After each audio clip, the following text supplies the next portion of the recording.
Baik rekan-rekan, karena waktu sudah menunjukkan pukul 19.36, sambil menunggu rekan-rekan yang lainnya, karena pemateri kita juga sudah hadir pada Zoom ini, langsung saja kita mulai sesi kelas pada malam hari ini. Sebelumnya, apakah suara saya terdengar jelas?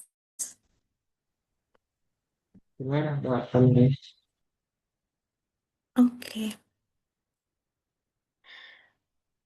Baik, langsung saja kita mulai. Assalamualaikum warahmatullahi wabarakatuh. Selamat malam rekan-rekan peserta. Semoga rekan-rekan dalam keadaan yang sehat dan tetap semangat untuk mengikuti kelas pada malam hari ini. Pada malam hari ini, kita akan memulai sesi satu kelas Homer, simulasi dan optimasi sistem energi yang diselenggarakan oleh Listrik Solid Collaboration with Expert. Sebelumnya, izinkan saya memperkenalkan diri. Perkenalkan, saya Tamara. Saya yang akan menemani rekan-rekan semua selama sesi kelas berlangsung. Terima kasih kepada seluruh peserta yang sudah bergabung dengan tepat waktu pada malam hari ini. Sebelumnya, mungkin boleh dibantu ketik hadir di kolom chat untuk memastikan rekan-rekan koneksinya udah aman dan siap untuk belajar. Dibantu rekan-rekan? Oke. Oke, karena rekan-rekan sudah siap semuanya, sebelum masuk ke materi, izinkan saya menyampaikan beberapa ketentuan selama kelas berlangsung, supaya kelas juga bisa berjalan dengan tertib. Yang pertama, mohon mikrofon dapat dalam keadaan mute selama pemaparan materi berlangsung.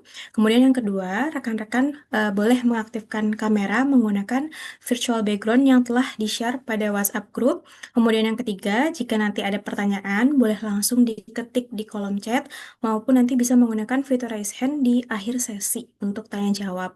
Sekian untuk peraturan singkatnya. Selanjutnya pada sesi satu malam hari ini kita akan membahas mengenai dasar penggunaan software Homer, kemudian konsep simulasi dan optimasi sistem energi. Nah, sesi pada malam hari ini itu akan menjadi pondasi yang penting sebelum masuk ke sesi praktik di pertemuan berikutnya. Baik, rekan-rekan, tanpa berlama-lama lagi, izinkan saya memperkenalkan pemateri kita pada malam hari ini. Beliau adalah Mas Maulana Afif, seorang sarjana teknik yang saat ini merupakan Electrical Engineer SPV, dan beliau adalah seorang expert renewable energy dan solar PV design. Luar biasa kan rekan-rekan pemateri kita pada malam hari ini. Diharapkan rekan-rekan bisa menyimak materi pada malam hari ini dengan baik dan nantinya akan dapat memberikan wawasan kepada rekan-rekan semuanya. Langsung saja kita sapa pemateri kita pada malam hari ini. Selamat malam Mas Maulana. Selamat malam. Apa kabarnya Mas? Suara saya terdengar ya, Mbak, ya? Terdengar, terdengar Mas. Ya, Alhamdulillah. Baik, Oke, udah siap nih Mas untuk pemaparan pada malam hari ini? kita sudah Mbak. Oke, karena Mas Maulananya udah siap dan rekan-rekan pastinya sudah nggak sabar untuk belajar, langsung saja kita mulai sesi satu pada malam hari ini. Untuk itu, kepada Mas Maulana, waktu dan layar kami persilakan. Baik, terima kasih Mbak Tamara atas kesempatannya. Sebelumnya selamat malam rekan-rekan sekalian ya.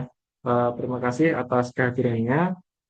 Mohon maaf kemarin seharusnya pertemuan pertama kan di hari kemarin ya, cuma kemarin sempat tertunda karena saya ada keperluan, jadi nggak bisa untuk mengisi pas di sesi yang kemarin. Jadi diganti pada hari ini dan insya Allah pada besok malam ya yang untuk sesi kedua. Ya seperti yang disampaikan Mbak Tamara tadi, untuk sesi pertama pada hari ini kita akan belajar ini ya terkait pengenalan ya, lebih ke pengenalan software Homer. Kemudian di sesi kedua besok kita akan mencoba membuat simulasi ini ya terkait sistem grid ya, menggunakan software Homer. Nanti mungkin untuk yang sesi kedua besok ya kita simulasinya akan sistem hybrid ya. Jadi kita akan mencoba mensimulasikan atau mencari ya nilai yang optimal dari suatu sistem ya. Di sana sebagai kasus yang akan saya berikan itu di kilang minyak gitu. Jadi di kilang minyak itu mereka sumber pembangkitan utamanya dari genset, kemudian akan coba kita masukkan sistem renewable energy di sana, yaitu dengan menggunakan ini ya apa namanya menggunakan PV gitu. Nah, nanti kira-kira seberapa besar sih kapasitas PV yang optimal digabungkan dengan sistem genset yang sudah terinstall di sini gitu. Nah, nanti mungkin untuk yang besok ya, itu kita akan buat dua simulasi. Yang pertama, kita asumsikan apa namanya genset di sana itu tetap beroperasi, kemudian kita tambah PV. Nah, PV-nya itu seberapa besar. Nah, kemudian yang kedua, coba kita merancang ya sebuah pembangkit yang sistemnya itu baru. Jadi asumsinya gensetnya itu nanti kalau misal kita pakai genset baru atau membeli genset baru, nah nanti sistemnya seperti apa. Nah, itulah manfaat dari software Homer ya, rekan-rekan. Nah, di sini di software Homer ini nanti outputnya itu akan memberikan nilai yang paling optimal ya dari beberapa parameter yang telah kita berikan seperti beban, kemudian lokasi, kemudian jenis pembangkitan. Nah, dari beberapa parameter yang kita inputkan tersebut nanti outputnya berupa kapasitas yang paling optimal ya. Jadi misal kita ingin menggabungkan antara genset dan PV, nanti di situ akan dijelaskan berapa sih kapasitas PV yang paling tepat, berapa kapasitas genset yang paling tepat dengan berbagai parameter yang diberikan.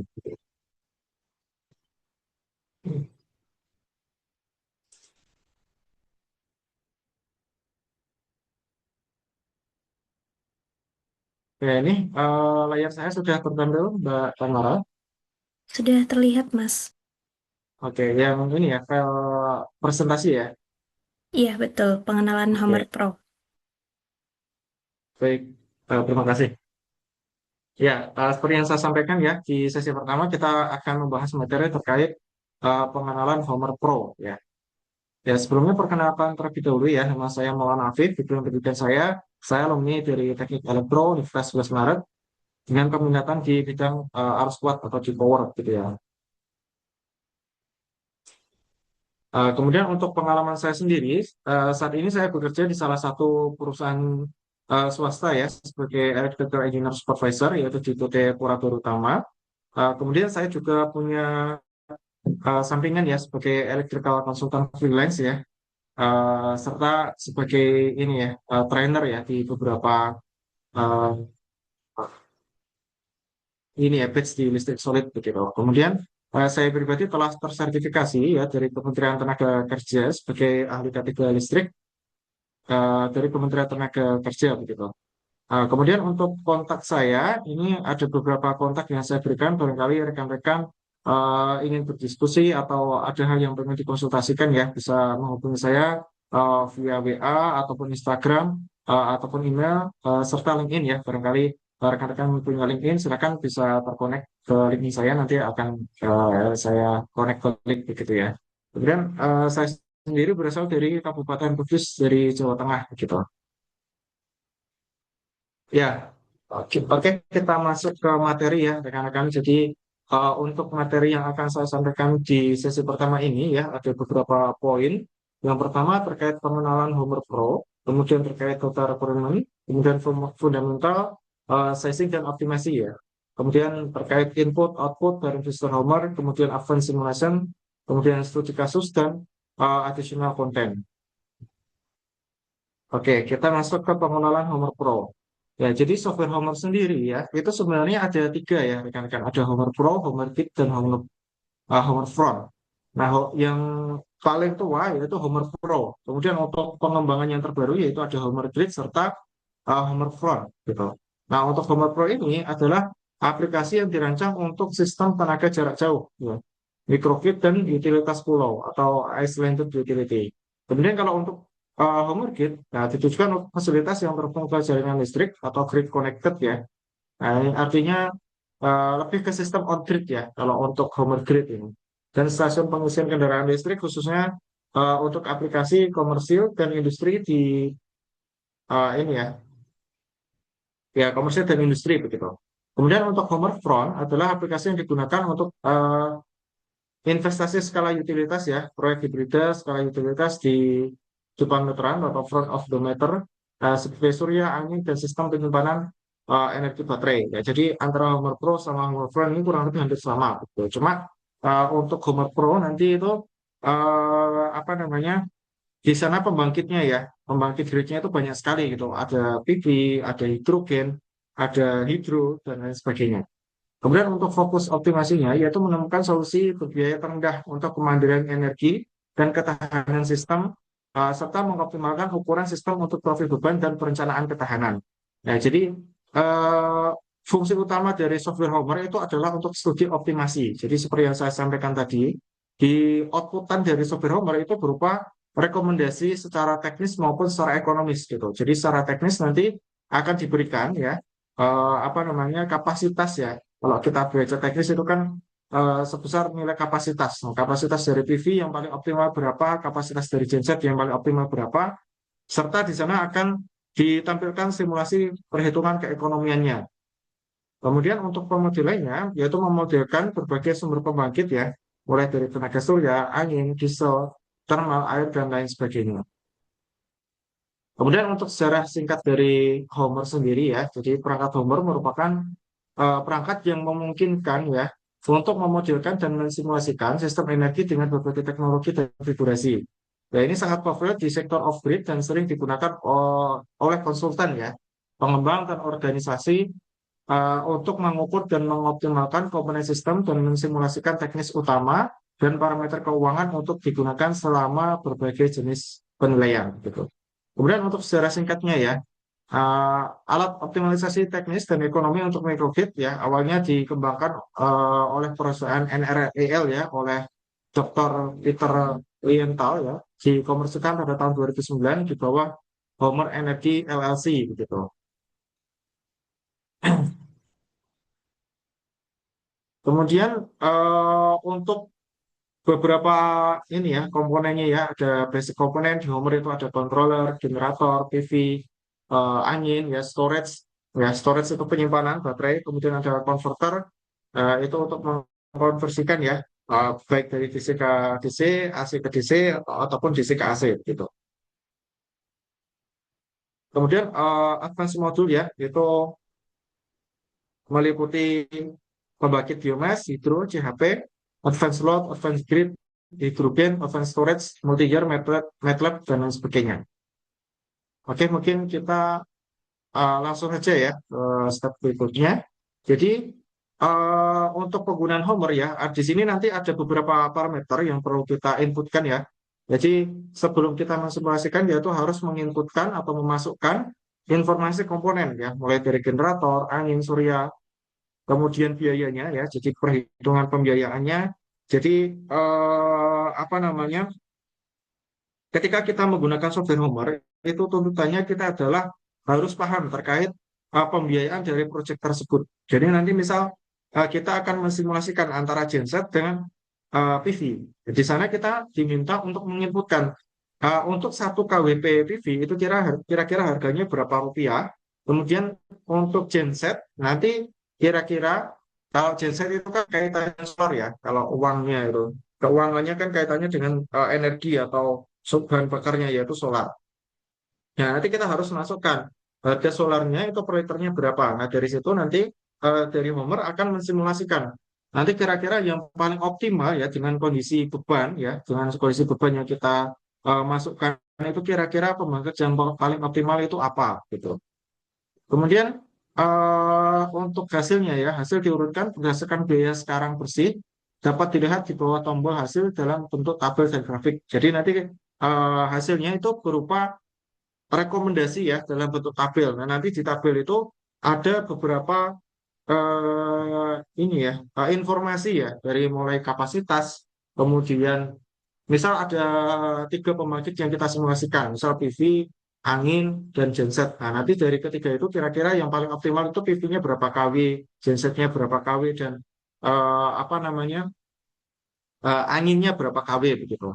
Nah, dari situ juga akan ada keterangan terkait kemungkinan penggunaan biayanya itu berapa, modalnya berapa, serta harga energinya itu berapa. Nah, kemudian ada analisis sensitivitas, yaitu fungsi analisis untuk membantu ya mengeksplorasi efek perubahan faktor seperti ketersediaan sumber daya dan kondisi ekonomi. Nah, ini juga penting ya rekan-rekan. Jadi software Homer itu bisa mensimulasikan ya. Jadi kayak misal kita membangun PLTS ya.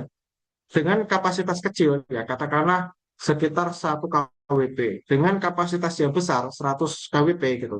Nah itu nanti jatuhnya harga per KWP-nya kan tentu akan lebih murah yang kapasitas besar ya. Misal yang 100 kWp itu nanti jatuh per KWP-nya harganya sekitar 12 juta. Kalau kita hanya membangun 1 kWp doang, itu biayanya bisa sampai 17 hingga 20 juta. Nah dari situ nanti ada namanya analisis sensitivitas. Jadi kira-kira nanti dengan semakin banyaknya semakin besarnya kapasitas, maka tentu pembiayaan untuk PV-nya ya itu akan lebih murah. Ya, jadi gambarannya seperti itu. Oke.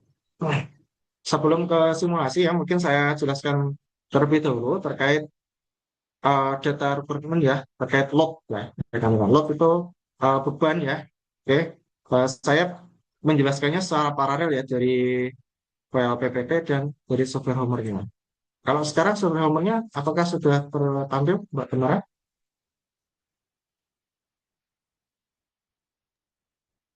Sudah tertampil, Mas. Oh, tampil ya. Ya, sebentar.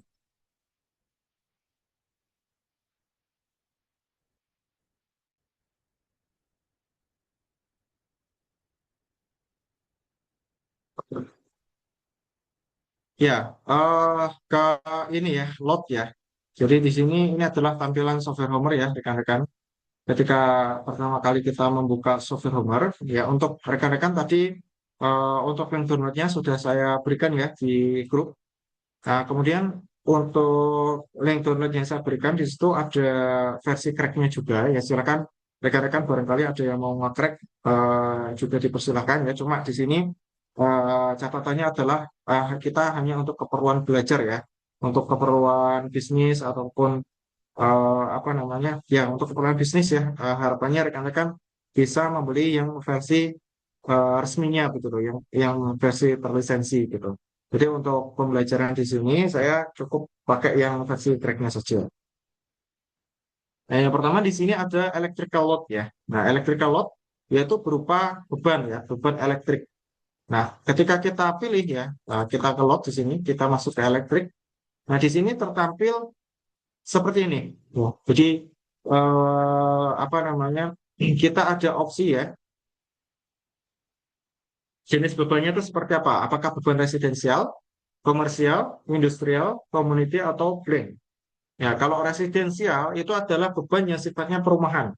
Ya, jadi di sini grafiknya itu kan terlihat ya, kayak kalau kayak grafik di rumah ya, idealnya kan seperti ini ya. Pada jam pagi ya, mungkin jam 6 sampai sore, jam 3 sore itu kan untuk aktivitas di rumah itu kan tidak terlalu banyak ya, karena rata-rata ya orang rumahan itu pada bekerja pada jam-jam tersebut. Kemudian di sini dia akan naik ya, beban tertingginya itu sekitar jam 18 sampai jam 21.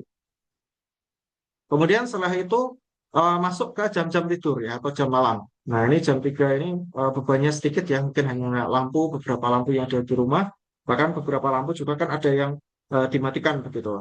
Nah jadi apa namanya identiknya beban residensial adalah mereka akan mencapai puncak itu pada jam-jam sekitar jam 6 sore sampai jam 21 malam atau jam 5 sore sampai jam 22 malam gitu ya. Kemudian pada siang hari bebannya cenderung rendah ya. Ini begitu. Kemudian untuk komersil ya. Nah, komersil ini adalah beban-beban seperti gedung-gedung komersial ya. Contohnya seperti sekolah, rumah sakit, eh, ya mungkin diperbankan ya, ya gedung-gedung bank kayak gitu ya. Nah ini kalau kita lihat kan bebannya dia aktif itu dari jam sekitar jam 8 ya sampai jam 7 malam lah ya. Itu untuk komersil. Kemudian untuk industrial, ya, bebannya cenderung stabil. Karena rata-rata beban industri dia berjalan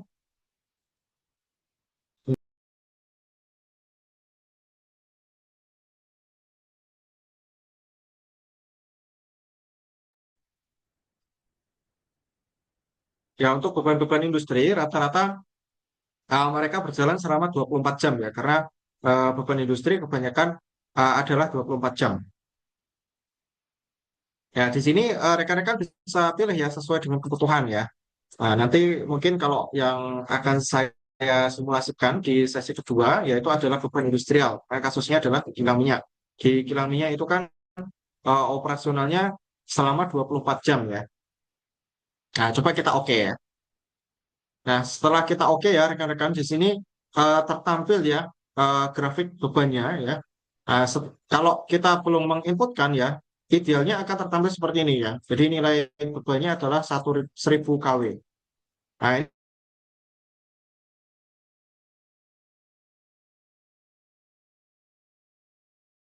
ya rekan-rekan.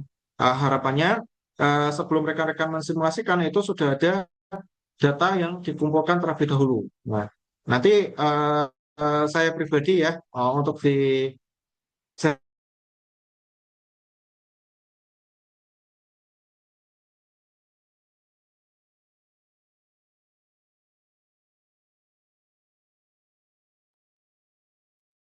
Halo, Mas Maulana.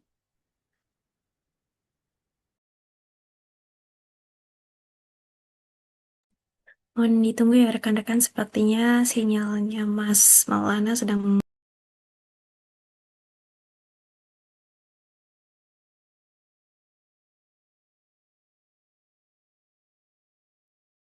oke, maaf tadi sebentar ya.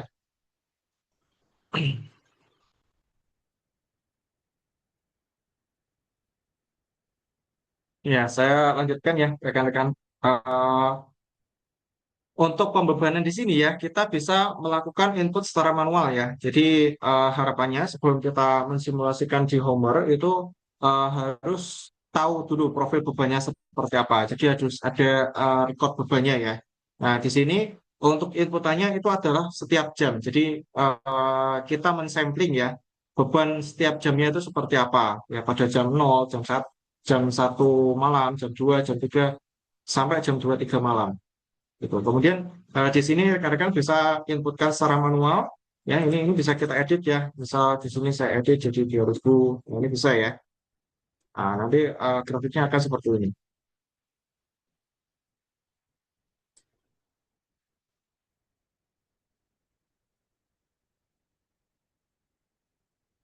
Nah, ini tampilan dari grafik tahunan ya, rekan-rekan dari tanggal hari ke 1 sampai 36 ya. Nah, seperti ini.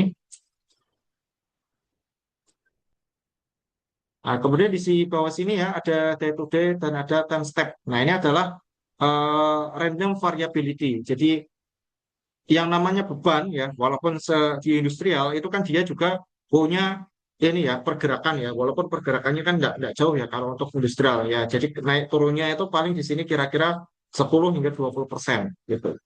Kemudian setelah kita menginputkan beban dalam satuan kW, di sini juga ada inputan terkait scale annual average. Jadi kebutuhan energi dalam satu hari itu kira-kira berapa kWh. Ya, jadi kalau daya itu kan satuannya dalam bentuk watt. Tapi kalau energi itu kan dalam bentuk kWh. Jadi di sini juga harus kita inputkan rata-rata kebutuhan energi hariannya itu berapa kWh. Seperti itu. Itu untuk elektrik ya. Nah, ini juga sama untuk elektrik. Elektrik 1 sama elektrik 2 itu sama ya, rekan-rekan. Nah, nanti setiap kali kita menginputkan beban ya, nanti akan muncul grafik di sebelah kiri atas ini ya. Ini tertampil elektrik load 1 gitu. Kemudian kalau misal kita tambah beban lagi ya, misal elektrik 2. Nah, di sini akan muncul elektrik 2. Ya, elektrik load 2. Nah, begitu juga kalau misal ini ada deferable load ya. Nah, deferable load, oke, penjelasannya ini ya. Deferable load adalah beban listrik yang memerlukan sejumlah energi tertentu dalam jangka waktu tertentu, namun waktu pastinya bersifat fleksibel. Itu bisa menunggu sampai listrik tersedia. Jadi deferable load itu adalah beban yang sifatnya itu dia bukan beban-beban yang urgent ya. Jadi kalau ada listrik ya dia menyala, tapi kalau nggak ada ya ya udah mati nggak apa-apa gitu. Nah, deferable ini berarti sifatnya adalah beban-beban yang biasanya ya mungkin di daerah-daerah 3T atau kalaupun di industri ada juga beban deferable load yaitu beban-beban yang sifatnya tidak terlalu urgent seperti kayak pendingin AC ya, AC ruangan, kipas. Ya mungkin lampu ruangan itu kan tergolong beban-beban yang sifatnya dia tidak terlalu urgent ya.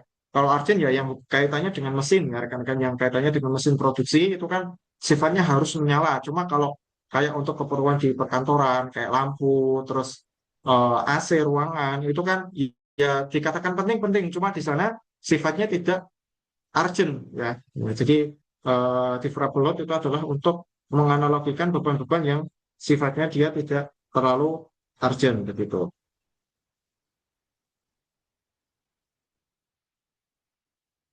Nah, ini di sini yang perlu diinputkan hanya dalam satuan KWH ya. Karena apa namanya? Saya kira beban ini tidak terlalu banyak ya. Jadi dalam simulasi pun untuk developable load ini jarang digunakan ya. Kemudian masuk ke berikutnya adalah thermal ya. Ya, untuk thermal ini adalah beban-beban untuk yang sifatnya untuk pemanas ya. Ya, beban thermal adalah permintaan akan energi panas ya. Panas tersebut mungkin diperlukan untuk pemanasan ruangan, kemudian untuk pemanasan air panas atau beberapa proses industri lainnya. Nah, beban thermal dapat dipenuhi oleh pendingin ya, pendidih yaitu boiler, oleh generator yang panas buatannya dapat dipulihkan atau oleh kelebihan listrik. Nah, jika ingin generator memenuhi beban thermal dengan panas buangan, maka harus menentukan ya nilai 0 untuk rasio pemulihan panas generator tersebut. Ya, jadi untuk beban thermal ini ya sebenarnya beban yang tidak umum kita temui ya untuk beban thermal itu. Karena bisa saja beban thermal ini kita sudah include-kan ke yang beban pertama elektrik tadi. Ya, katakanlah ini ya rekan-rekan kalau simulasi saya pribadi di sana kan mungkin ada alat untuk pemanas. Cuma alat pemanas tersebut dia kan memakai sumber energinya kan dari listrik. Ya, energinya kan dari listrik. Jadi sudah include jadi satu di electrical load gitu ya. Nah, jadi sebenarnya untuk thermal load ini dia ya bisa dikatakan kurang familiar ya. Jadi untuk perhitungan KW-nya pun ya biasanya dia diikutkan ke dalam satuan listrik itu tadi. Ataupun kalau misal sumber pemanasnya itu dari pemanasan kayak boiler ya nanti apa namanya dia masuknya ke boiler itu tadi gitu. Kemudian ada hidrogen juga ya. Nah ini beban untuk pembangkitan hidrogen ya. Satuannya dalam kilogram per hari. Nah, untuk hidrogen load adalah beban hidrogen yang mempresentasikan permintaan eksternal akan hidrogen ya, baik reformer maupun elektrolyser ya, dapat melayani permintaan ini. Nah, di sini kita memiliki opsi yang sama untuk menentukan beban hidrogen seperti yang kita lakukan ya untuk beban listrik primer dan beban thermal. Ya, jadi untuk beban hidrogen ini ya, contohnya itu ada di PLTU ya. Sebentar ya, rekan.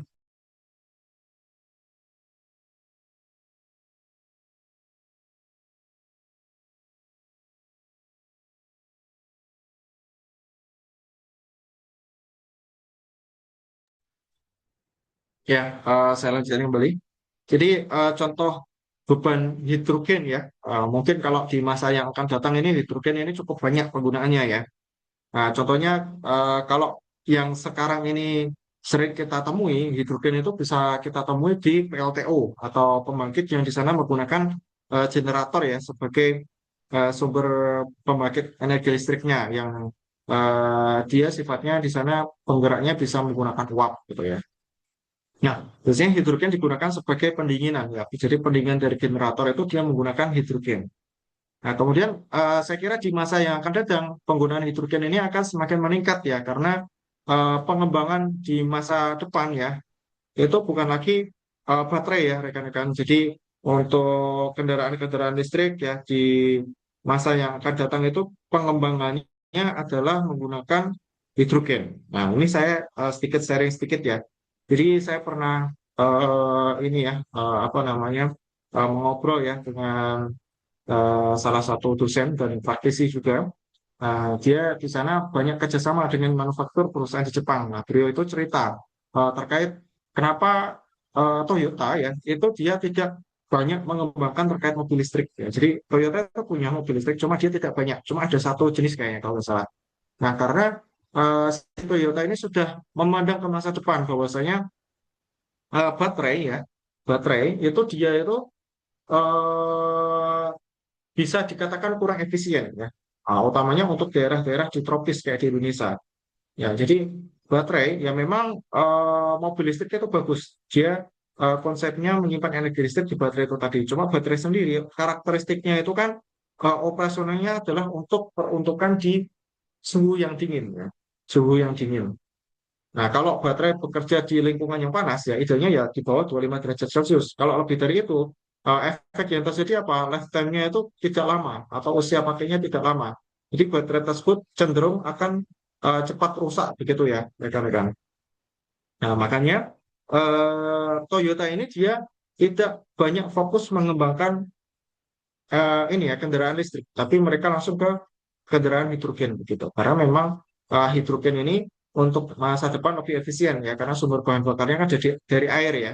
Jadi hidrogen itu bahan bakarnya dari air H2O. Nah, kemudian dari H2O itu dia dipisahkan antara H2 dan O-nya begitu. Nah, maka di situ akan timbullah hidrogen ya. Jadi di masa yang akan datang mungkin akan banyak kebutuhan pembangkitan dari hidrogen ini ya, rekan-rekan. Kemudian dari setelah kita bicara terkait load ya, kita masuk ke komponen ya. Nah, ini komponen ya. Nah, di sini yang pertama ada controller ya, rekan-rekan. Nah, controller di sini itu adalah yang komponen ya, yang memungkinkan kita untuk menentukan bagaimana sistem Homer itu beroperasi ya selama simulasi. Nah, setiap controller menggunakan algoritma kontrol dan dispatch strategi yang unik ya. Jadi, misal kita pakai Homer cycle charging dengan Homer load following. Nah, itu dua sistem kontrol yang berbeda ya. Nah, jika Anda menambahkan beberapa komponen kontrol ke dalam modul Anda, Homer akan mensimulasikan dan mengoptimalisasi setiap strategi tersebut serta menampilkan hasilnya sehingga dapat membandingkan kinerja dari masing-masing algoritma kontrol. Nah, ini penjelasan dari tiap-tiap algoritma kontrolnya ya, rekan-rekan. Nah, ini kan ada macam-macam ya, ada cycle charging, load following, pro MATLAB ya, ada generator order, ada combined dispatch, kemudian ada predictive gitu. Nah,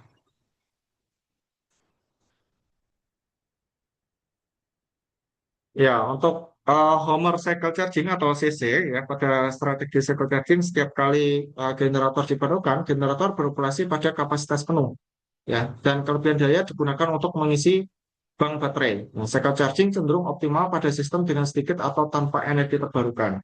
Ya, jadi cycle charging ini dia cocok untuk yang pembangkit utamanya itu dia dari generator. Nah, sedangkan energi terbarunya atau pembangkit yang dari energi terbaru dia sifatnya hanya sedikit atau sebagai pembantu begitu. Nah, ini relevan dengan yang saya sampaikan tadi di kasus di Kilang.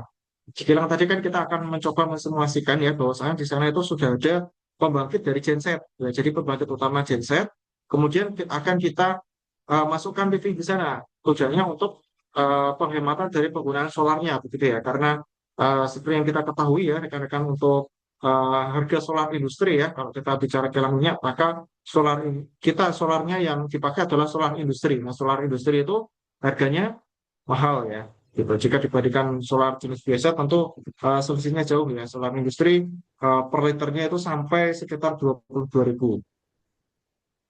Nah, kemudian ada Homer load following ya. Pada strategi load following, ketika generator diperlukan, generator hanya menghasilkan daya yang cukup untuk memenuhi beban. Load following cenderung optimal pada sistem dengan banyak energi terbarukan yang terkadang melebihi kebutuhan beban. Ya, kalau ini kebalikan dari cycle charging. Nah, load following ini gensetnya itu hanya sebagai penstabil ya. Jadi pembangkit utamanya adalah dari energi terbarukan. Nanti apa namanya sewaktu pembangkit dari energi terbarukan tersebut berkurang, nah si genset ini akan membackup. Nah, seperti itu. Oke, sebentar.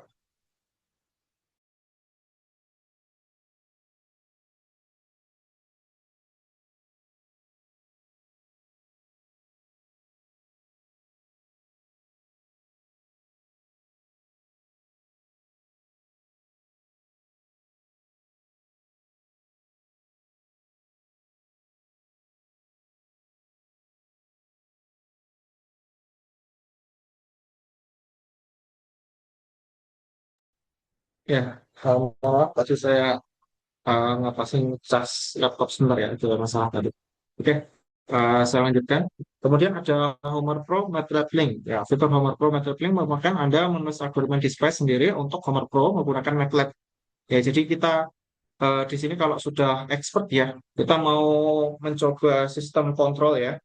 Jadi misal saya punya rancangan di suatu apa namanya industri ya. Nah, industri seperti katakanlah di kilang. Nah, di kilang tadi itu saya ingin mencoba membuat sistem kontrol. Nah, ketika kondisi bebannya sekian, maka yang bekerja adalah PV-nya.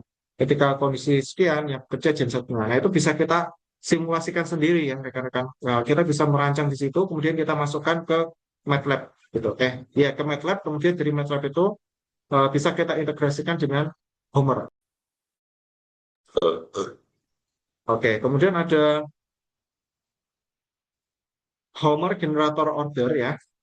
Nah, pada strategi generator order, Homer mengikuti urutan kombinasi generator yang telah ditentukan dan menggunakan kombinasi pertama dalam daftar yang memenuhi kapasitas operasi, strateginya mendukung sistem dengan generator PV, turbin, konverter, atau komponen penyimpan. Kemudian ada Homer Combined Dispatch ya. Strategi Homer Combined Dispatch ini dapat meningkatkan kinerja dibandingkan strategi cycle charging dan load following ya, dengan memanfaatkan generator secara lebih efisien. Kemudian ada Homer Predictive Dispatch ya. Pada strategi Predictive Dispatch, algoritma dispatch mengetahui perkiraan kebutuhan listrik dan thermal yang akan datang serta ketersediaan sumber daya surya dan angin di masa mendatang. Oke, kita masuk ke ini ya. Kembali ke Homer ini. Nah, ke generator ya, rekan-rekan. Nah, di sini eh, kita bisa inputkan ya beberapa generator ya. Ini sudah ada kapasitas di sini ya. Ada autosys genset, ada genset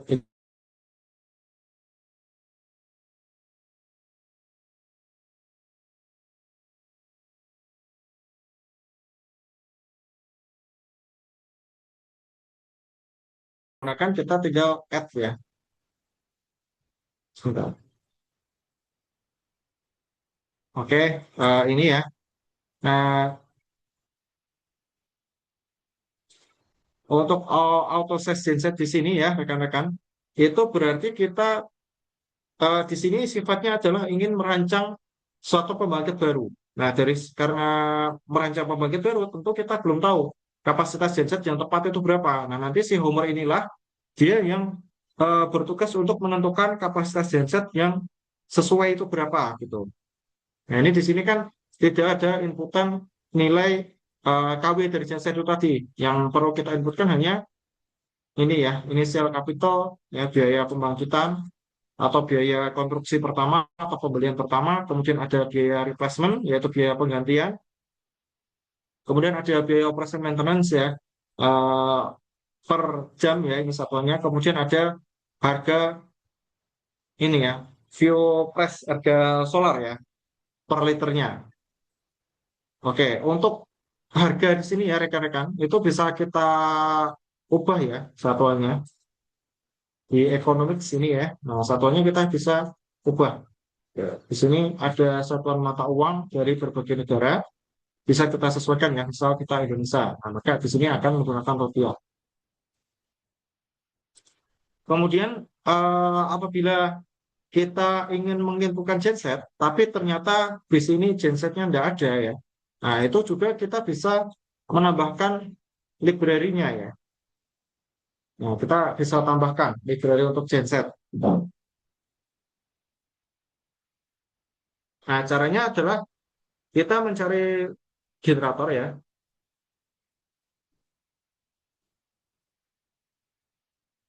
Nah, di sini kan tersedia banyak sekali ya, rekan-rekan.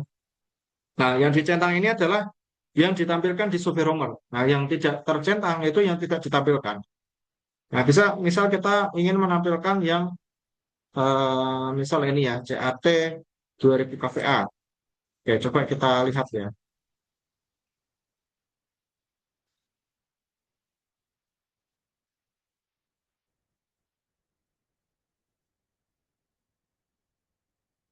Enggak, kok tidak muncul.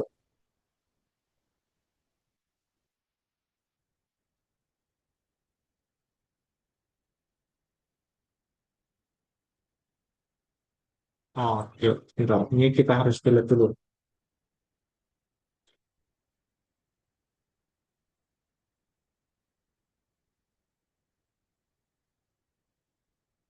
Ya, ini ya. Akan tertampil di sini ya.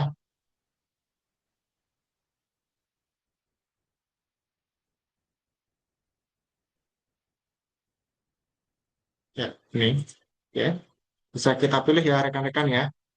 Nah, semisal di sini genset yang akan kita pakai itu kan genset mungkin merek baru ya atau keluaran terbaru sehingga di Homer ini belum tersedia. Nah, itu kita bisa inputkan ya.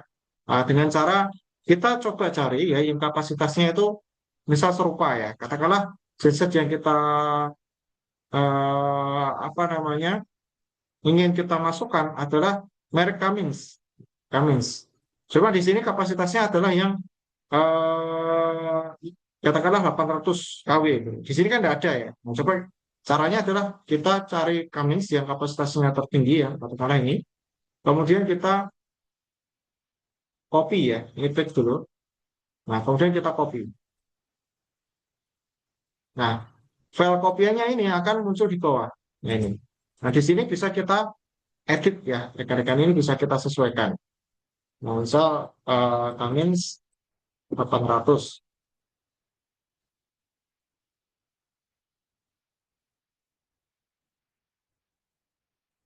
Ya, ini akan otomatis berubah ya. Nah, kemudian yang lainnya ini bisa kita sesuaikan ya. Nah, ada minimal load, ada lifetime, ada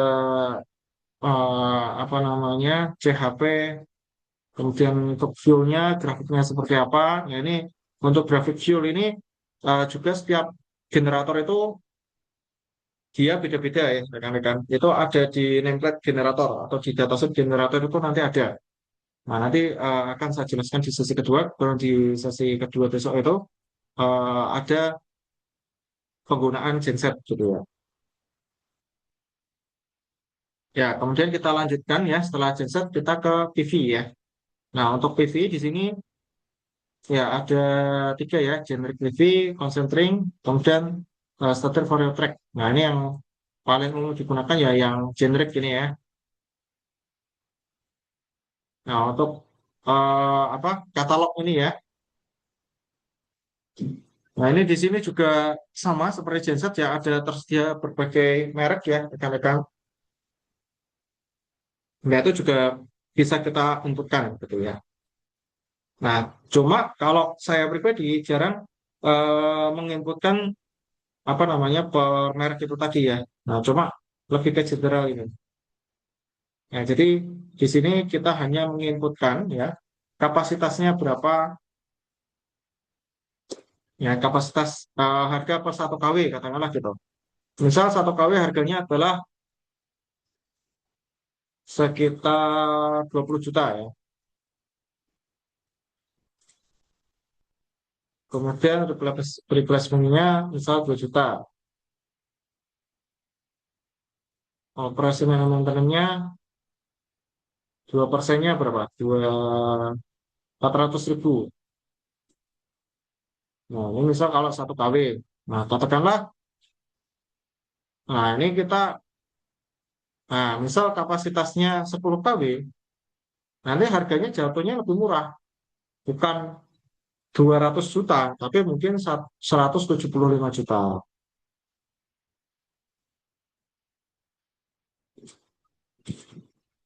Ini kurang 01 ya. Ya, seperti itu ya. Nah, dan seterusnya ini bisa kita inputkan ya. Jadi misal kita punya data lebih banyak ya, katakanlah kita sudah pemain lama di PLTS dan kita tahu kira-kira kalau misal kita mau bangun sistem PLTS itu, misal 1 kW harganya sekian juta, 10 kW sekian juta, 100 kW sekian juta, 1 mega sekian juta, nah itu bisa kita inputkan ke situ. Jadi tentu grafiknya kan eh, semakin besar kapasitasnya, harga per kW-nya jatuhnya kan lebih murah, gitu ya. Nah, kemudian di sini untuk sistem busnya ya rekan-rekan ya, ini ada yang AC bus dan ada yang DC bus. Kalau DC bus berarti kita mengasumsikan harga yang kita inputkan di sini itu adalah harga eh, dari PV-nya saja, belum termasuk inverternya begitu. Jadi PV sampai kabel dan mounting ya. Nah, di situ belum termasuk harga inverter. Tapi kalau kita masukkan di sini sudah ke dalam bentuk AC bus ya, jadi si PV ini sudah tersambung ke sistem AC ya. Nah, maka di situ harga inverternya sudah tercantum di sini. Ya, katakanlah kalau tadi tanpa inverter, 1 kW-nya itu membutuhkan biaya katakanlah 17 juta. Kalau dengan inverter, kemudian 1 kW-nya jadi 20 juta. Cuma di sini nanti kita harus sesuaikan. Jadi kalau DC, ya kalau DC ini kan belum ada inverternya, jadi dia belum terhubung ke sistem AC. Maka di sini harus nambah inverter. Nah, seperti ini. Gitu ya. Kalau ininya sudah AC ya udah tidak perlu inverter. Nah, inverternya ini nggak pakai gitu. Ini bisa dihapus. Nah, kalau rekan-rekan mau sendiri-sendiri,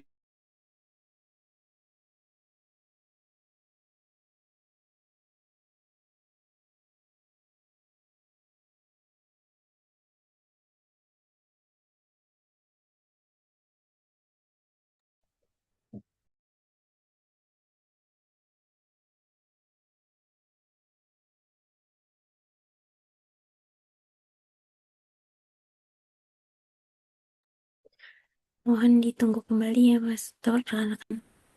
oke, sebentar lagi ya. Mungkin saya izin off-cam saja ya, Pak ya, biar sinyalnya Iya, lebih boleh, stabil. Mas. Mohon.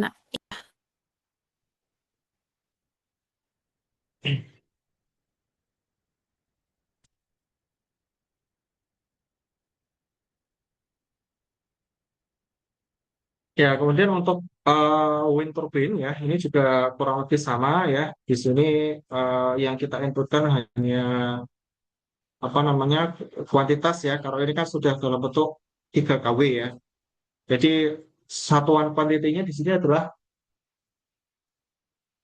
jumlah, bukan lagi harga per kW gitu. Kalau yang tadi PV itu kan dia masih dalam bentuk kW ya. Per 1 kW berapa, per 10 kW berapa, dan sebagainya.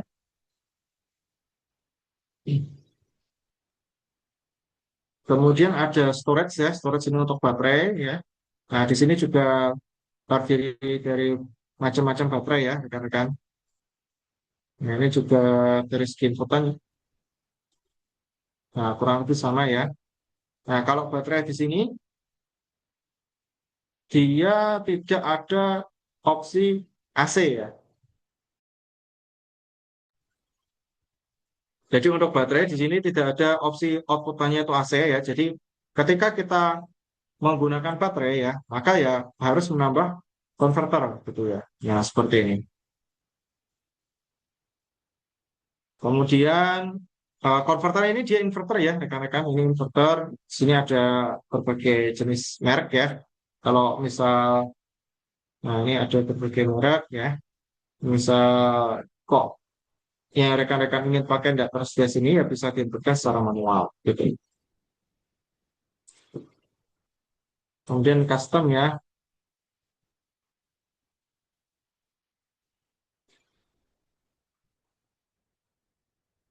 Ya, untuk custom adalah untuk membuat komponen yang dikustomisasi ya, pilihan model custom ini yang sesuai dari menu drop down di bagian atas halaman pengaturan custom. Jadi opsi komponen khusus ya adalah sumber daya terbarukan ya. Kemudian ada komponen MATLAB, kemudian sumber daya tak terbarukan serta perjanjian pembelian listrik.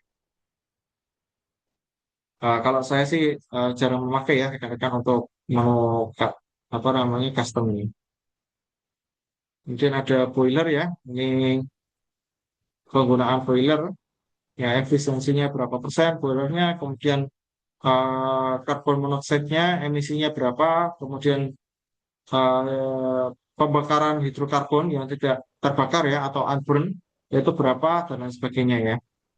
Kemudian ada hidro untuk air ya, ada reformer. Reformer itu pembangkitan hidrogen ya, jadi alat yang membangkitkan H2 itu tadi. Kemudian ada electrolyzer, ada hidrogen tank, hidrokinetik, dan grid.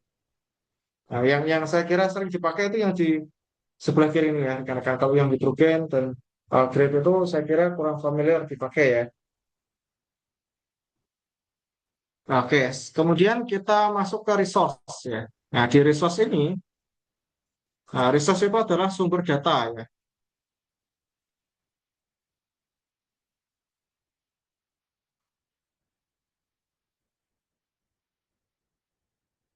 Ya, mungkin sebelum masuk ke menu resource ya, rekan-rekan di sini saya akan jelaskan ya terkait beberapa parameter ya dalam sinar matahari ya, karena di sini yang sering dipakai kan tentu pembangkit surya. Jadi ada beberapa istilah yang perlu kita ketahui ya, rekan-rekan. Jadi komponen iradiasi matahari itu dibagi menjadi 4 jenis ya. Yang pertama ada DNI atau Direct Normal Irradiation, yaitu iradiasi sinar matahari yang mencapai bumi secara langsung.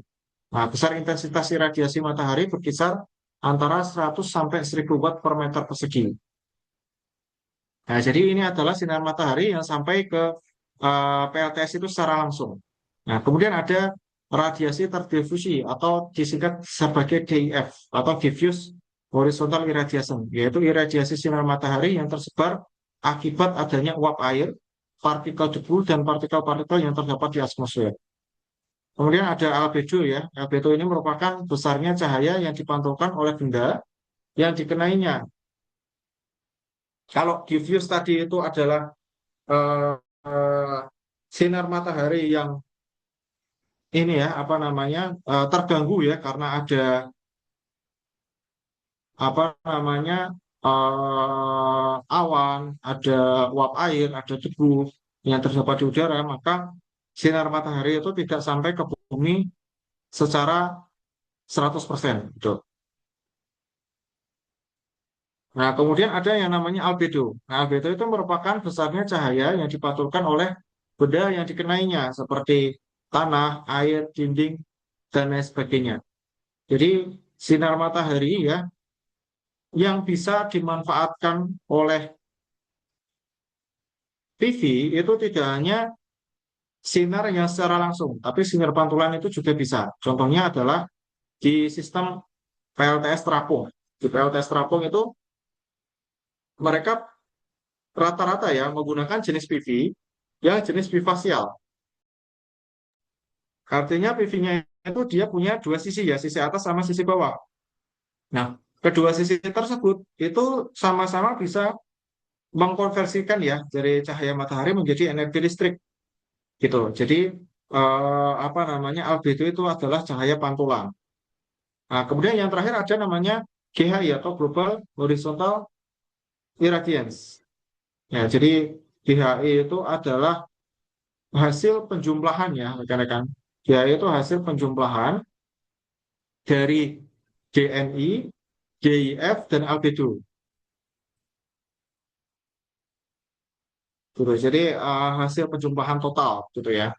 Nah, eh, untuk yang sering dipakai dalam analisis PLTS ya, baik di software Homer, di software Big Thesis, kemudian di Helioscope dan lain sebagainya, dan untuk data-data yang banyak tersedia di website itu kebanyakan adalah nilai GHI gitu.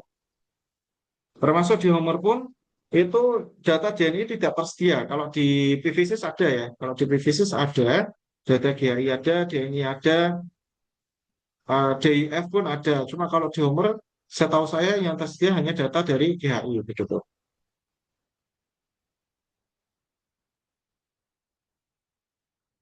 Ya, kemudian ini ya, ini adalah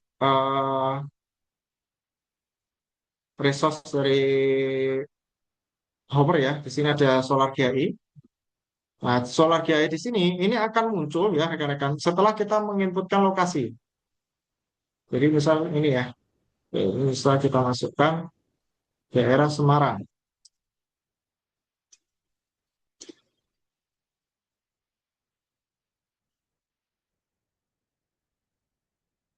Nah, ini sudah sesuai ya daerah Semarang ya. Kemudian kita resource. Nah, kita bisa ada pilihan ya. Di sini ada dari NASA, ini data solar, wind ya, angin, dan temperatur. Nah, ini tersedia ya berarti ya. Ini adalah data hasil record selama 22 tahun ya, dari tahun 1983 sampai 2005. Kalau data anginnya adalah data kurang lebih 30 tahun, dari 1984 sampai tahun 2013. Kemudian untuk data temperatur, itu data sama ya, dari 1984 sampai 2013. Nah, kemudian kita download. Nah, setelah ada ini ya, resource were download successfully. Nah, coba kita lihat ke sini. Nah, di sini akan muncul data GHI-nya ya. Ini akan muncul data GHI. Nah, ini adalah data GHI dari hasil record data dari NASA tadi ya. Nah, dari tahun berapa? Nah, ini 1983 sampai 2025 gitu. Kemudian kita lihat data DNI apakah tersedia. Nah, ternyata tidak ada ya. Data DNI-nya tidak, NASA tidak punya. Mereka punyanya hanya data GHI gitu. Nah, cukup ya. Sebenarnya yang paling digunakan adalah data GHI. Kemudian ada data angin ya. Ini data angin, kecepatan angin di berbagai bulan ya, di Kabupaten Semarang tadi ya. Kemudian ada data temperatur juga ya. Ini temperatur. Kemudian fuel. Nah, ini hidrokinetik, hidrobiomas ya. Ini misal kita mau mensimulasikan PLTA, nah itu kita harus inputkan data ini. Kira-kira di lokasi tersebut itu alirannya kecepatannya seberapa besar gitu.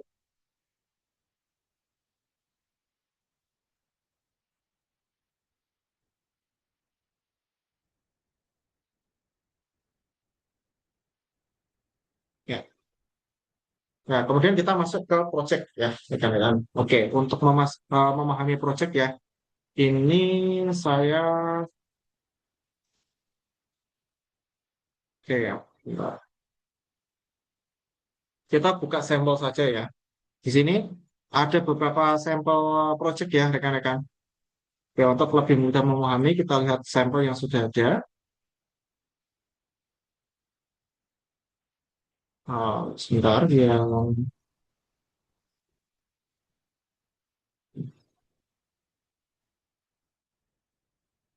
ini coba.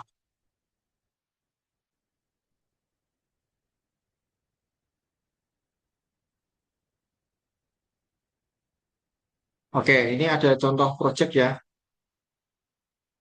Nah, di sini ya, kalau berdasarkan skematik ini ya, pembangkitnya di sini ada 4 buah ya. Ada generator, kemudian ada mini grid juga ya, ada mini grid. Di sini tidak ada, enggak, ini load ya. Ini kebutuhan loadnya. Ada generator, generator sama PV, forecast apa namanya agreement. Nah, ini adalah solar PV. Nah, ketika kita simulasikan ya, coba kita calculate ya. Jadi di sistem ini ya, di situ ada 3 buah pembangkit ya, dari genset A, genset B, genset C, dan solar PV. Dan di sini tersedia baterai. Nah, kira-kira nanti berdasarkan parameter yang diinputkan ya, ini misal generator 150 yang A. Nah, di sini adalah ada keterangannya, biaya replacementnya adalah 45.000 dolar. Kemudian operation maintenance-nya adalah 5.000 dan harga solarnya adalah 1,1 dolar per liter. Nah, di situ kenapa tidak dimasukkan initial capital? Nah, karena asumsinya mungkin ini adalah gensetnya sudah lama. Jadi kita tidak perlu memasukkan biaya pembangunannya. Nah, beda kalau kita proyek baru ya. Ini berarti proyek di sini adalah proyek yang sudah lama. Ibaratnya gini, ada kilang minyak ya seperti yang saya sampaikan tadi, kilang minyak PPSD Migas itu dia punya pembangkitan dari genset. Nah, ketika kita mau mensimulasikan studi optimalisasi, ya, studi optimalisasi dengan menambahkan PV, tentu kan kita tidak perlu menambahkan biaya pembangunan genset karena genset tersebut yang sudah ada. Yang perlu kita inputkan hanya biaya replacement sama operation maintenance ya, karena walaupun genset tersebut sudah ada, biaya replacement serta O&M itu tadi tetap dibutuhkan begitu. Serta biaya operasional dari gensetnya itu juga dibutuhkan. Nah, cuma untuk biaya inisial ini kita tidak perlu masukkan ya. Nah, untuk genset B ini juga sama ya. Nah, genset C juga sama. Kemudian untuk yang PV ini,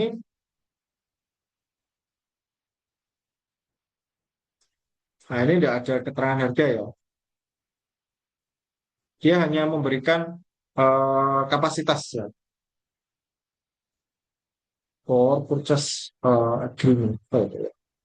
Kemudian untuk baterai ya, ini baterai ini berarti penambahan ya rekan-rekan karena di sini ada biaya capital ya. Jadi satu baterainya harganya adalah $600. Replacementnya juga sama. Operation and maintenance-nya itu adalah $10 per tahun ya. Kemudian untuk time-nya ini 15 tahun. Jadi lifetime dari baterai itu tadi adalah 15 tahun. Nah, artinya di setiap 15 tahun sekali akan terkena biaya replacement ya sebesar $600 gitu. Kemudian output tegangannya adalah 300 kW. Coba kita simulasikan.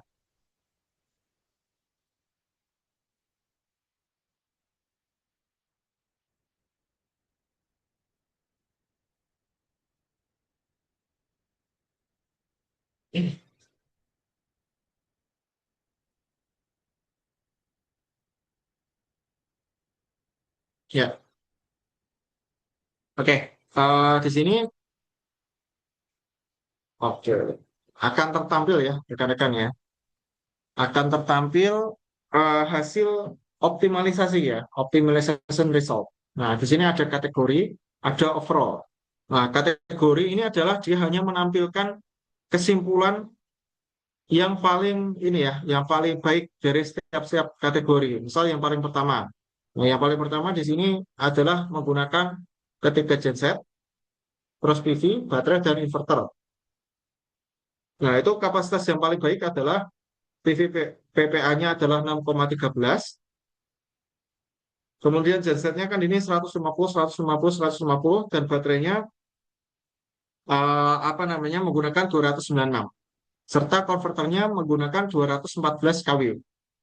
Nah, itu adalah yang paling optimal. Cuma di sini ada warning ya. Ada warning di sini.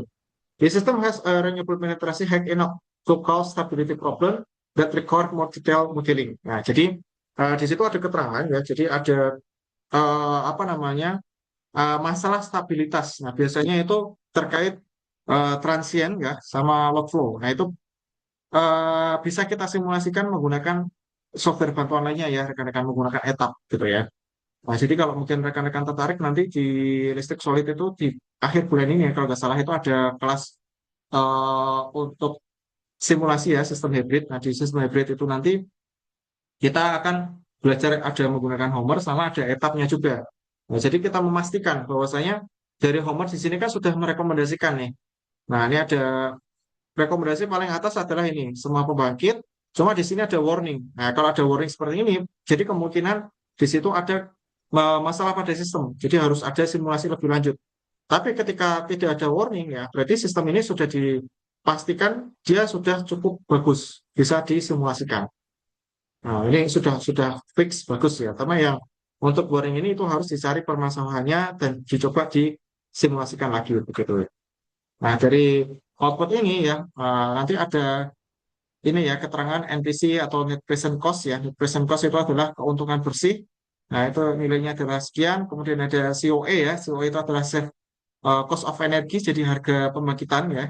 Nah, jadi misal kita kalau listrik PLN itu kan per apa namanya per kWh ya. Per kWh itu sekitar berapa? 1.500, 1.300 ya. Kalau kita menggunakan pembangkit ini ya, ada tiga genset, satu PV, baterai, dan inverter, itu biaya pembangkitannya per kWh adalah $0,3 gitu. Kemudian operating cost ya, harga operasionalnya ini, inisial kapitalnya ini, kemudian kebutuhan eh, solarnya ya kurang lebih per tahun adalah sekian ya 354.000 total jamnya, jam operasionalnya ya, kemudian produksi per kWh, fuel, dan lain sebagainya. Nah, kalau kita tampilkan overall, ya, jadi per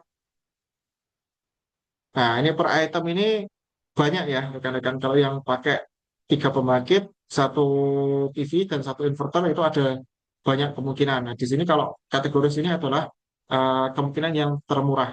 Gitu.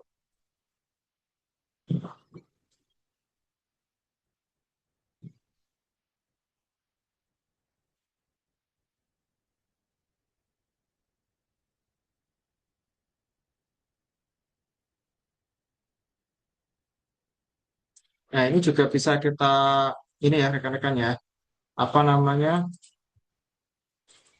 eh simpan filenya ya.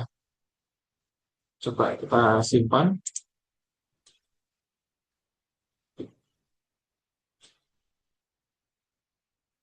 Ya, seperti ini ya.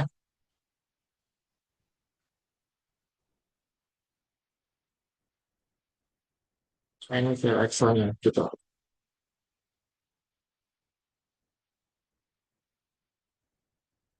Ini masih ada sampai paling kanan gini ya.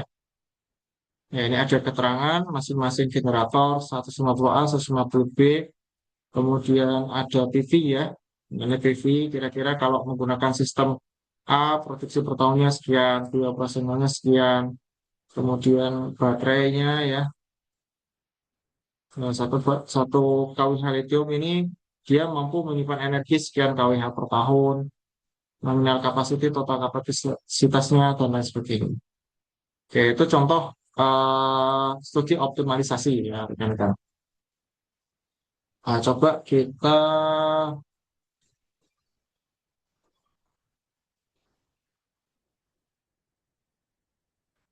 ya,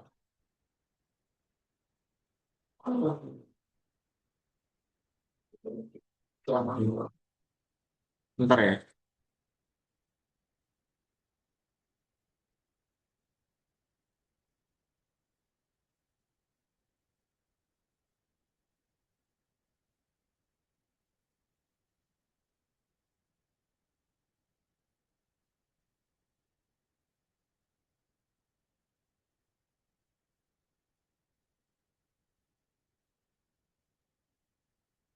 Ya, ini ke project berikutnya ya, rekan.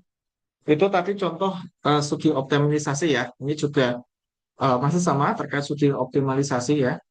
Nah, ini eh, ada sistem ya. Jadi sudah ada genset, ada beban sama akan ditambahi PV. Nah, gensetnya sama di sini kapasitas gensetnya dia adalah 800 kW. Nah, ini asumsinya gensetnya itu dia fix ya, karena sudah ada di lokasi tersebut ya, sudah ada di lokasi itu adalah 800 kW. Jadi tidak bisa diubah kapasitasnya. Nah, yang PV, nah di sini di sizing ini ya rekan-rekan, ini ada tiga ketentuan. Ada Homer Optimizer, ada Search Space. Nah, bedanya apa? Nah, untuk Homer Optimizer ya, dia akan mencari kapasitas yang paling optimal secara otomatis. Nah, coba kita simulasikan. Nah, ini ya. Jadi ini kapasitas yang paling optimal ya. PV-nya pakai 59,9 kW, generatornya 800 dan didapatkan nilai COE sekian. Coba kalau kita PV-nya ya, ini pakai search space. Nah, search space itu artinya kita mencoba kasih ini ya, rambu-rambu ya.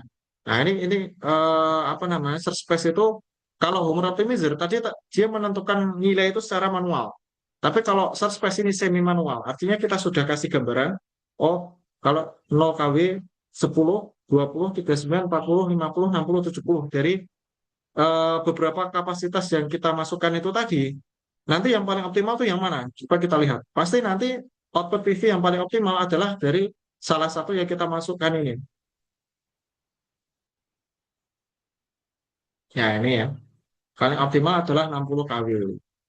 Terus di bawah itu 70 kW. Coba di yang 70 kW di sini ada warning ya. Nah, berarti setelah itu 50 kW dan seterusnya. Itu bedanya Homer Optimizer dan Search Space.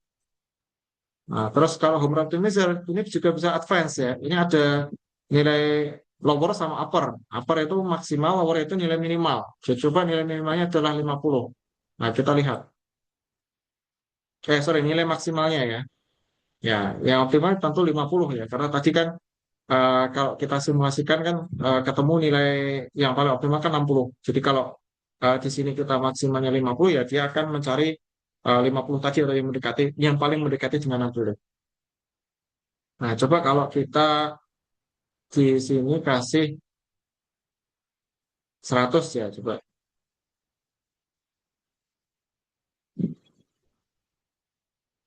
Ya, maka di sini paling optimal adalah 62,5. Itu kalau kita mencoba memainkan PV ya rekan-rekannya. Coba kita mainkan generatornya. Jadi untuk PV kita biarkan saja dia Hopper optimizer gitu ya. Kemudian untuk generator, nah ini juga kita hilangkan saja.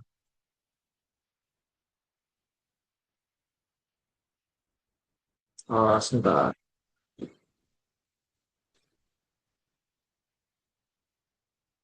Nah ini coba kita kasih opsi ya. 0, 100, 200, 300, 400, 500, 600, 700, 800, 900, sampai 1000. Nah, dari ke beberapa parameter ini sebenarnya berapa sih genset, kapasitas genset yang paling optimal gitu. Nah, coba kita kalkulasi. Nah, semakin banyak parameter yang kita inputkan nanti waktu loadingnya itu semakin lama gitu ya. Teman-teman. Ya, ternyata sebentar. Oke, paling optimal. Nah, ini ya. Gensetnya adalah di 400 kW. Nah, PV-nya 314 kW. Nah, ini agak aneh ya tentu ya. Cuma di situ ada warning. Terus yang kedua, ini berarti dia full menggunakan genset saja 400 kW itu lebih optimal. Nah, jadi apa namanya atas solusi yang kita berikan tadi ya rekan-rekan. Jadi kasus ini adalah dia sudah ada genset tapi akan dikasih PV. Nah, tapi kalau kasus sebenarnya semisal membandingkan antara PV dan genset, sebenarnya kapasitas yang paling optimal itu seperti apa? Nah, ternyata di sini rekomendasi yang paling optimal itu justru menggunakan genset saja. Nah, kenapa seperti itu? Karena karakteristik dari genset ya, rekan-rekan. Karakteristik dengan genset itu adalah dia akan bekerja secara optimal itu apabila nilai load-nya itu sekitar di atas 80% dari beban kerja. Jadi misal genset 8.000 kW lah, maka dia paling optimal itu ketika bebannya adalah minimal 800 kW. Nah, itu penggunaan solarnya itu akan semakin murah. Nah, beda kalau kayak yang tadi saya berikan. Nah, kalau kasus di PBSD Migas, itu gensetnya yang tersedia 800 kW. Jadi kan nggak ada pilihan lain ya. Kalau nggak ada pilihan lain, ya udah berarti di sini pilihannya cuma satu, 800 kW itu tadi. Nah, paling optimal itu apa? Apakah menggunakan 800 itu kW itu tadi saja atau bisa ditambahi PV? Nah, ternyata yang paling optimal adalah ketika ada penambahan PV gitu. Jika dibandingkan dengan 800 kW saja, masih hemat ini gitu ya. Nah, karena beban rata-rata yang kita lihat ya, beban rata-rata di sini itu sekitar 300 ya, 307 kW. Nah, kalau bebannya 307 kW, terus gensetnya itu dia 800 kW, nah itu kurang optimal ya, karena bebannya hanya sekitar 40 persenan saja gitu. Jadi lebih optimal jika dikasih PV. Nah, cuma semisal di sini gensetnya kok hanya 400 kW, nah justru yang paling optimal adalah ketika menggunakan genset saja, gitu ya. Nah, inilah fungsi dari software Homer. Dia akan mencoba mencari pembangkit yang paling optimal. Bentar ya, dan saya izin minum.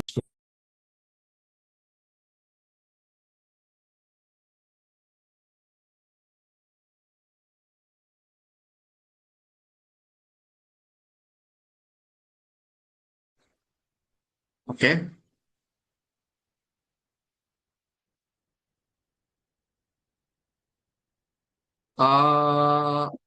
Oke. Nah, itu contoh studi optimalisasi ya. Nah, coba kita buka file gensetnya ini ya, rekan-rekan. Nah, ini ada kurva ya. Nah, ini ada kurvanya. ini output 220 kW, maka penggunaan liter per jamnya adalah 65 liter per jam. Kalau 440, nah maka akan turun ya.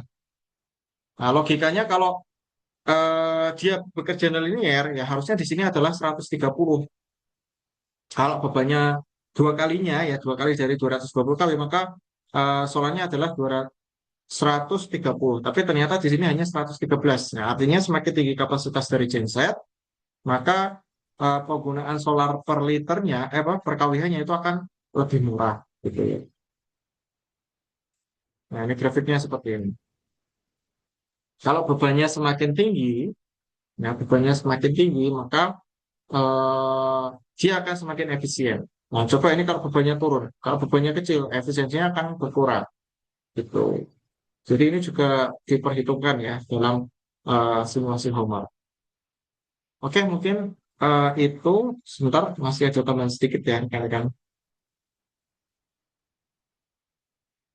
Ya, terus terkait perhitungan biaya ya.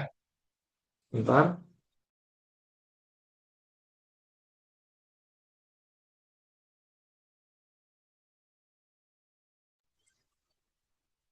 Oke, terkait perhitungan biaya dalam analisis PLTS ya, atau analisis renewable energy ya. Jadi beberapa biaya yang perlu kita perhitungkan. Yang pertama adalah biaya investasi ya. Jadi sebelum kita menggunakan homework kita harus tahu dulu harga solar PV-nya itu per kW nanti kira-kira berapa. Terus biaya operasionalnya itu berapa. Biaya replacement-nya berapa. Terus ada biaya LCC ya atau life cycle cost. Jadi harus hasil penjumlahan ketiga buah biaya tadi, biaya investasi tambah biaya operasional, jadi ditambah biaya replacement. Nah itu totalnya berapa. Nah, kemudian nanti dari situ output terakhir yang ingin dicapai adalah nilai COE ya. COE itu adalah cost of energy. Cost of energy adalah biaya dari pembangkitan itu tadi. Nah, jadi jangan sampai ketika kita uh, menambahkan pembangkit yang baru atau pembangkit renewable energy, jatuhnya nanti malah lebih mahal jika dibandingkan dengan listriknya PLN gitu. Itu kan tentu akan merugikan ya. Dia tidak menguntungkan malah merugikan gitu. Kemudian untuk analisis keekonomian yang lain, tadi kan ada istilah NPC atau NPV, ya, Net Present Value atau Net Present Cost. Itu dua istilah yang sama ya. Jadi NPV itu adalah nilai apa namanya keuntungan bersih ya, yang memperhatikan faktor waktu dan faktor inflasi. Jadi ibaratnya gini, kita punya uang 100 juta di sekarang ya. Nah, katakanlah kita punya untung ya di tahun pertama itu 100 juta. Nah, apakah nilai 100 juta itu untuk di 25 tahun yang akan datang itu masih relevan dengan 100 juta yang di masa sekarang? Nah, tentu kan tidak ya. Mungkin saat ini dengan uang 100 juta kita bisa membeli katakanlah mobil ya, mobil baru. Tapi di 25 ya, tahun yang akan datang 100 juta itu buat hanya mampu digunakan untuk membeli mobil yang bekas. Karena ada penurunan harga itu tadi ada inflasi dan lain sebagainya. Katakanlah emas lah. Emas sekarang sekitar 3 jutaan. Nah, di 20 tahun yang lalu, ya harga emas cuma sekitar ratusan ribu, gitu kan. Nah, itulah yang dinamakan dengan NPV ya. Jadi NPV itu adalah keuntungan bersih yang diproyeksikan ke nilai sekarang. Tuh. Jadi misal gini, kita punya proyek ya, di proyek itu iming-imingnya untungnya adalah 25 miliar. Tapi itu nilai 25 miliar adalah 250 miliar di 25 tahun yang akan datang. Apakah nilai 25 miliar itu masih relevan dengan nilai sekarang? Nah, kalau nilainya coba kalau apa namanya dikembalikan ke nilai sekarang ternyata kok hanya sekitar 5 miliar. Nah, itu kan jadi perlu kita perhatikan apakah modal kita di saat ini dengan uang 5 miliar itu cukup atau enggak. Ya, kalau modalnya ternyata 10 miliar ya kita akan rugi kan gitu. Nah, itulah yang dinamakan NPV. Kemudian ada IRR adalah metode evaluasi keekonomian ya untuk melihat laju dari suatu investasi ya. Semakin tinggi nilai IRR-nya berarti waktu balik modalnya itu semakin cepat. Kemudian yang terakhir ada waktu balik modal ya atau disebut payback period. Kalau ini adalah ya harapannya suatu proyek itu dia akan balik modal ya sebelum lifetime-nya. Jadi katakanlah misal PV itu lifetime-nya adalah 25 tahun. Ya jangan sampai proyek yang PV kita akan bangun itu balik modalnya di tahun ke-30. Ya keburu alatnya rusak kan gitu ya. Ya harapannya ya lifetime-nya ya di 10 tahun, 11 tahun, 12 tahun atau 13 tahun ya gitu. Oke, mungkin itu dulu ya rekan-rekan untuk pengantar dari pengenalan sisi Homer di sesi pertama pada hari ini. Mungkin selanjutnya saya kembalikan ke Mbak Tamara untuk dilanjutkan untuk sesi tanya jawab. Baik, terima kasih Mas Maulana atas pemaparan materinya yang sangat insightful pada malam hari ini. Untuk selanjutnya kita masuk ke sesi tanya jawab rekan-rekan. Untuk rekan-rekan yang ingin bertanya, boleh langsung diketik di kolom chat atau langsung open mic aja boleh rekan-rekan silakan.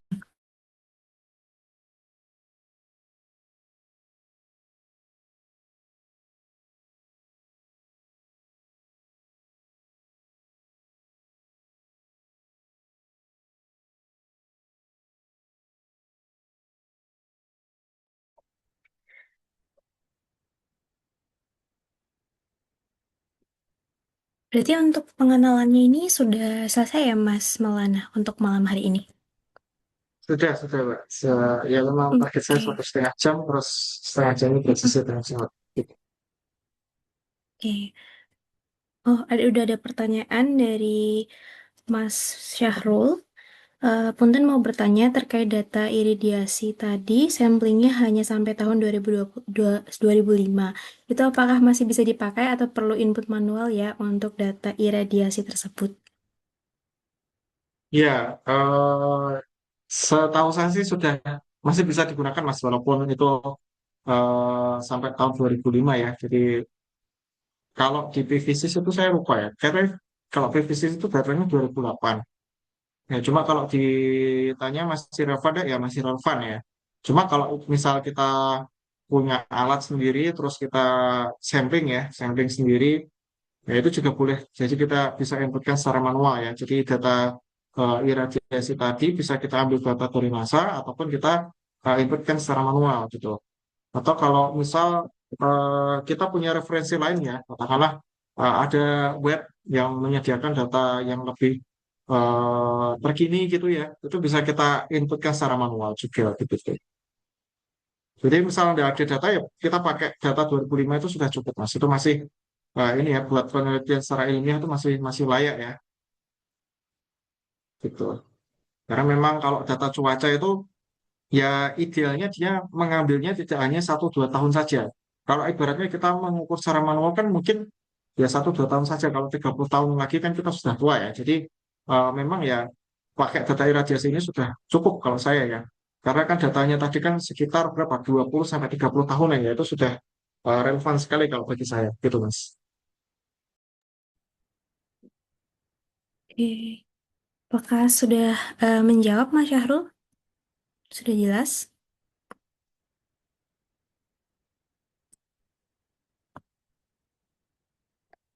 Oke, terima kasih Mas Maulana. Untuk rekan-rekan yang lainnya boleh kalau ada Sebentar, pertanyaan sebentar, langsung. Oh ya. Mbak Tamara.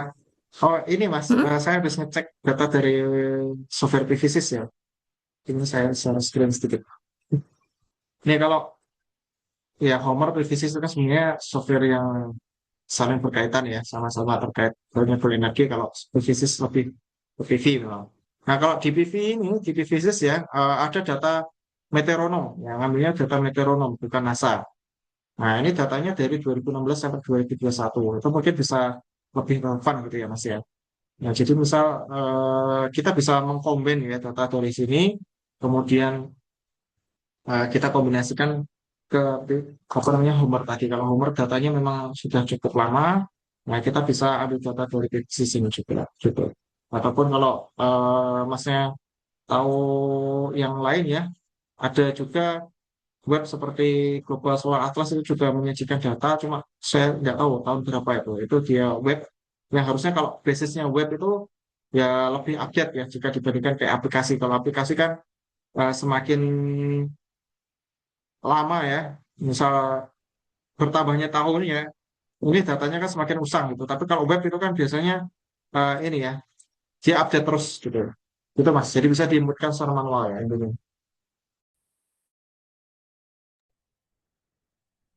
Oke, terima kasih Mas Maulana. Selanjutnya rekan-rekan, ada lagi yang ingin ditanyakan?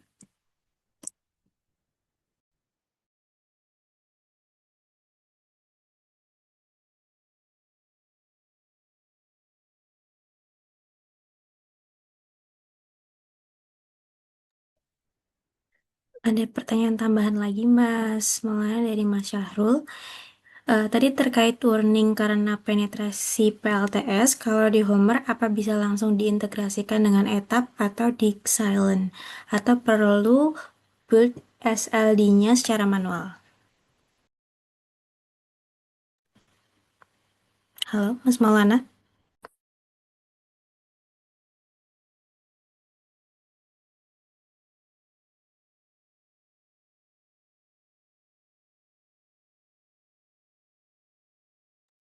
Mohon, mohon ditunggu ya rekan-rekan.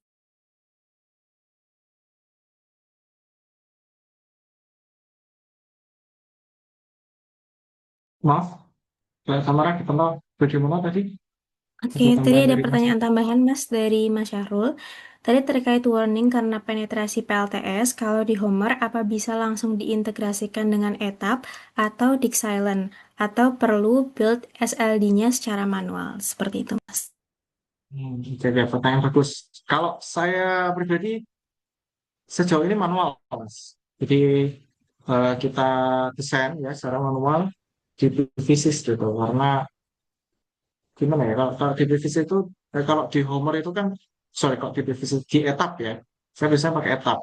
Karena setahu saya kalau Homer itu dia nggak ada rancangan secara ini ya, secara detail ya, kayak pengkabelan, terus sistem bus, terus ada apa namanya, trafo, load dan sebagainya itu nggak lengkap di Homer ya. Lebih baik memang itu secara manual kayak gitu.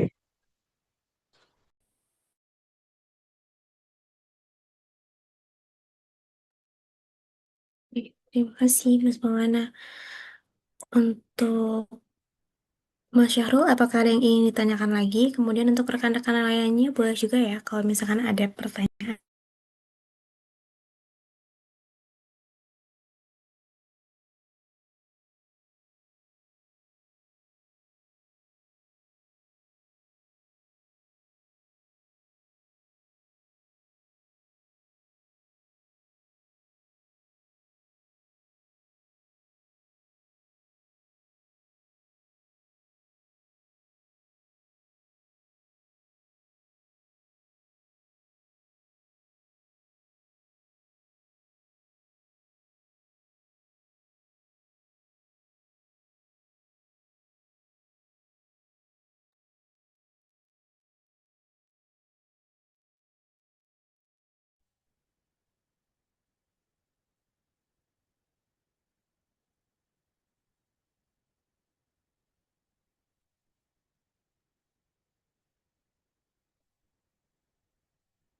Sepertinya untuk rekan-rekan yang lain em, masih belum ada pertanyaan Mas Maulana. Atau kalau besok kita langsung praktek berarti ya Mas? Ya, ya. Besok praktek kalau masih ada waktu cukup mungkin akan saya jelaskan sedikit-sedikit terkait keekonomian juga ya, Pak. Mm-mm. Oke, oke, siap Mas. Atau mungkin nanti kalau misalkan baru terpikir nanti pertanyaannya boleh langsung di chat di grup aja ya Mas atau Japri Mas Maulana. Boleh, boleh. Oke, mungkin dari Mas Maulana ada tambahan lagi Mas untuk sesi kelas malam hari ini? Untuk malam hari ini belum ada, Mbak Tamara. Mungkin ini ya rekan-rekan Pak. Ya seperti yang disampaikan Mbak Tamara tadi, barangkali ada pertanyaan bisa apa namanya ditanyakan ya, bisa lewat grup ataupun bisa ke saya pribadi ya. Nomor saya juga tergabung di grup itu ya rekan-rekan ya. Jadi harapannya untuk rekan-rekan juga bisa segera untuk menginstal software Homer ya, karena besok kita akan praktek dan hands-on menggunakan Homer begitu. Jadi harapannya kalau teman-teman sudah siap, akan lebih enak nanti pembelajarannya begitu. Itu saja Mbak Tamara.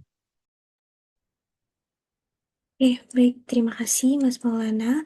Untuk rekan-rekan mungkin untuk persiapan besok bisa disiapkan untuk aplikasi Homernya. Mungkin sebelum penutup, boleh dibantu rekan-rekan kita sesi foto bersama terlebih dahulu. Boleh dibantu open kameranya untuk absensi pada malam hari ini.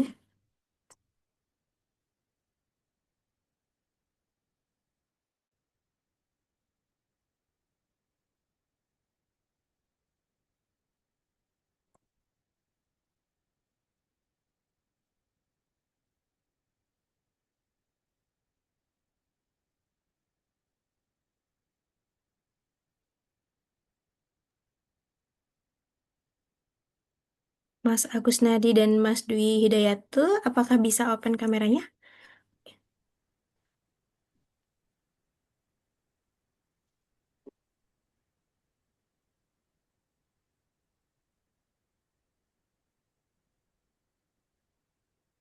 Oke, langsung saya hitung saja ya rekan-rekan dari 1 sampai 3.